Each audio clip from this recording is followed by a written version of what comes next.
This is spectroscopy and the electromagnetic spectrum. It is for AP Chemistry topic 3.11. So 3.11 says spectroscopy is the study of how electromagnetic radiation interacts with forms of matter.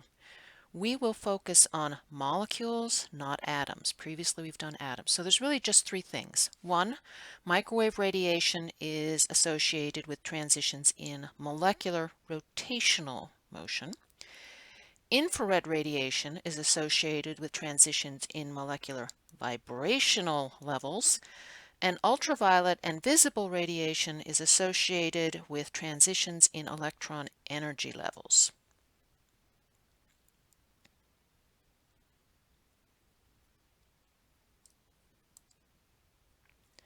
So let's take a look at the parts of the electromagnetic spectrum.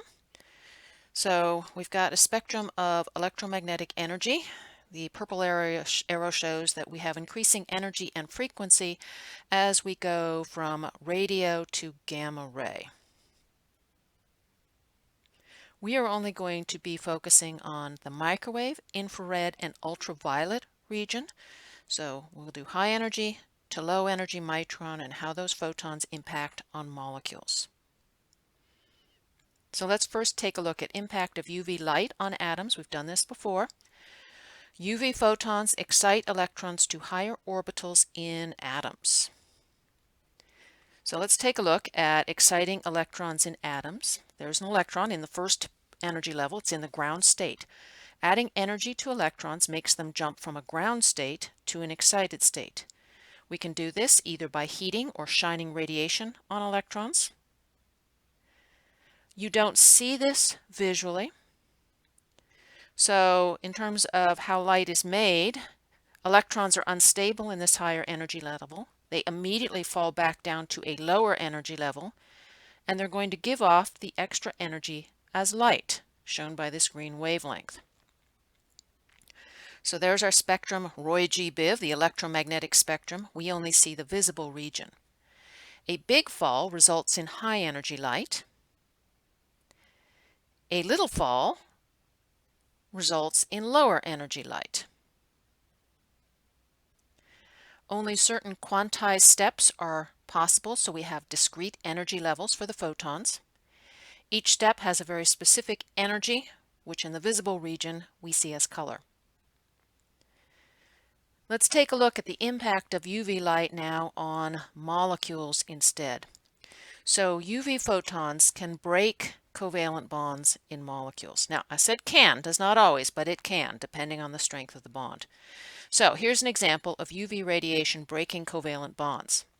So you've all heard of ozone. It protects us from UV radiation.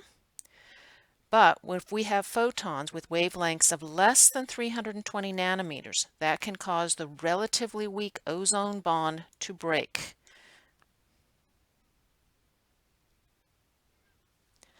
So that was UV, highest energy. Now we're going to look at the impact of visible photons on molecules.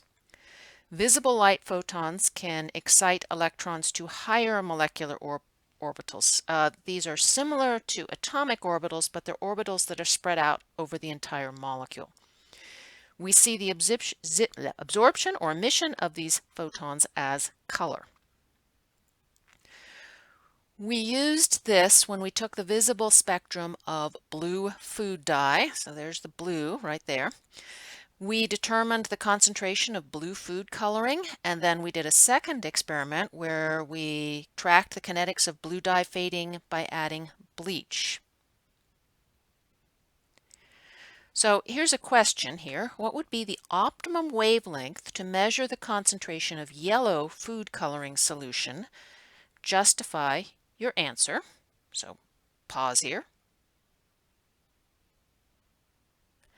Okay, let's take a look at the yellow food coloring. We want to pick the peak that has the greatest absorption because that will give us the greatest sensitivity.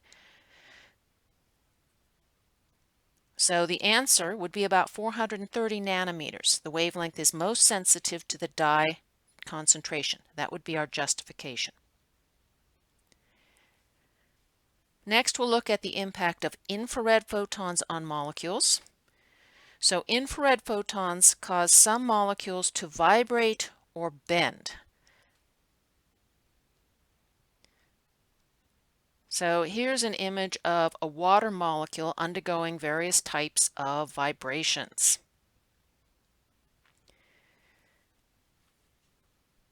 Molecules that absorb infrared radiation are greenhouse gases. So I've got a few absorbance spectrums here for you for various compounds. So you read it just like you read an absorption spectrum from the previous slide. We have a wavelength. This one is measured in microns. And then we have an absorbance. And so we've got the absorbance of CO2, a potent greenhouse gas. Methane is also a potent greenhouse gas. So we've done infrared, now we're moving on to microwave. Microwave can cause molecules to rotate. So there's an image of a rotating water molecules. And this is what happens in your microwave oven. It causes the water molecules in your food to rotate, and the kinetic motion or kinetic energy causes your food to heat up. So let's take a look at a summary of radiation's effect on molecules and atoms. So starting at the highest energy, ultraviolet, electrons change energy levels and bonds can break if they are weak. For infrared, we see the molecules vibrate, and for microwave, we see the molecules rotate.